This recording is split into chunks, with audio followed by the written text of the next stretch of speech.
বিশ্বব্যাপী পর্যটকদের অন্যতম গন্তব্য ও প্রাকৃতিক সৌন্দর্যের নয়নাভিরাম দেশ মালদ্বীপ। সারা বিশ্বের পর্যটক আকর্ষণ বাড়াতে দেশটিতে গড়ে উঠছে নানা অবকাঠামো, বাড়ছে বিভিন্ন দেশের ব্যবসায়িক উদ্যোক্তাদের সংখ্যাও। ব্যবসায়ীদের আরও মনোযোগী করে তুলতে নতুন নতুন উদ্যোগ নিচ্ছে মালদ্বীপ সরকার।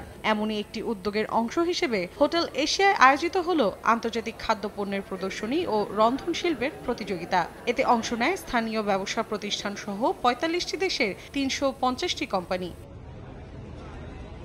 স্থানীয় এবং আন্তর্জাতিক রন্ধন শিল্প সম্প্রদায়ের মধ্যে নেটওয়ার্কিং বাড়ানো সহ সাধারণ মানুষের কাছে তাদের দক্ষতা প্রদর্শনের সুযোগ করে দেয়াই মেলার উদ্দেশ্য বলে জানান আয়োজকরা।